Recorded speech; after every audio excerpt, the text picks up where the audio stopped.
Welcome to this tutorial to learn more about the job pricing calculator in the labor pricing for a profit software. Once you've entered all the costs for your company, you've fully modeled your company, you've got things set the way that you want or need them to be, now pricing jobs becomes very easy. You know exactly what your hourly rate needs to be. You know exactly what material markups that those labor rates were based upon. And the process becomes very, very simple. Many times we make it harder than it needs to be. So we've added a job pricing calculator to the labor pricing software to aid you in this process. To access the job pricing calculator, we'll first make sure that we're on the calculators menu on the left-hand toolbar, and then we'll click on the third item down, job pricing calculator. Now when the calculator opens up, it is going to basically be set to zero, a blank chalkboard if you will. And we can enter in some of the information pertaining to our particular job. The first thing you want to double check is what department is this job going to be priced for? Our individual departments are going to be listed at the bottom of this screen, and in our particular case we're going to walk through an example for our installation department. Now when we entered in information about our installation department, we told the software that we wanted to calculate things based on a net profit, a return on income of 10%, okay, before taxes. Our materials markup is 35%.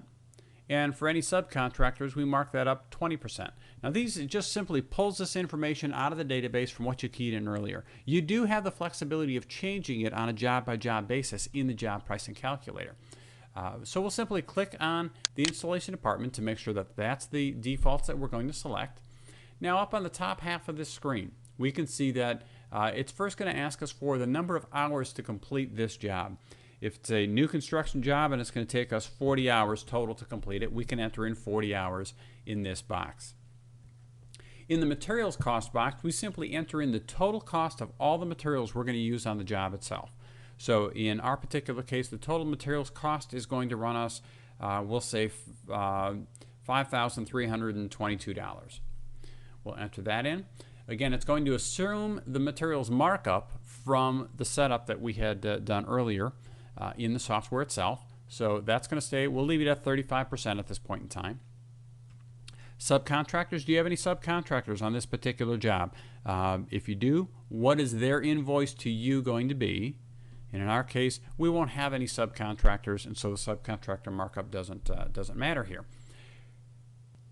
We'll now click on the calculator button, and it will go through and calculate that particular job to make sure that we're profitable.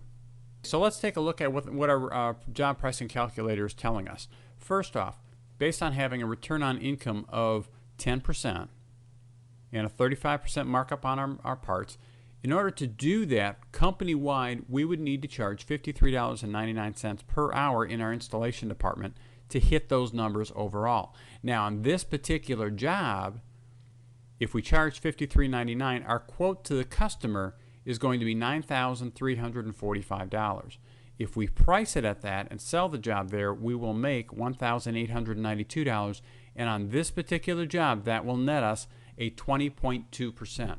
Now you may ask, well wait a minute, we said that we wanted a 10% net profit on in this department before taxes. Why on this job are we netting out at 20.2%?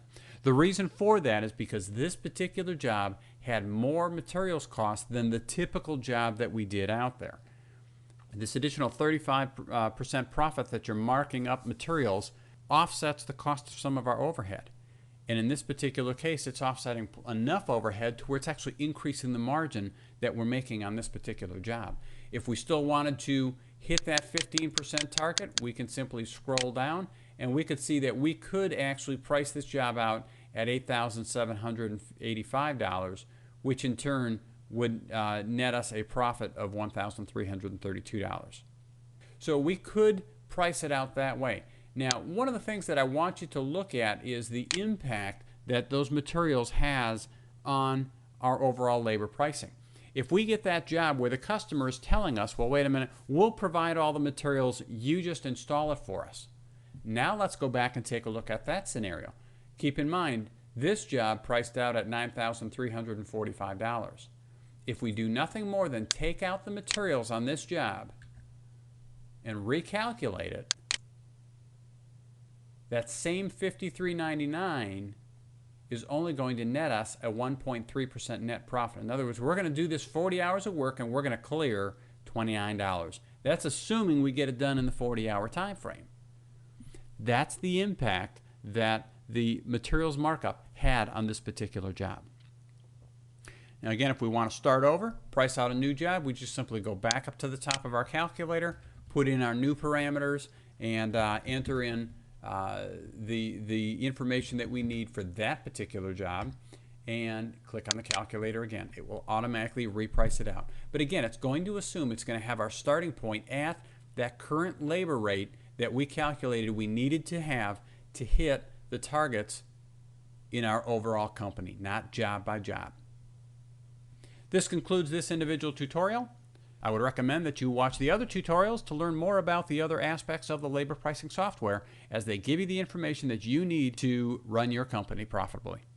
Thank you.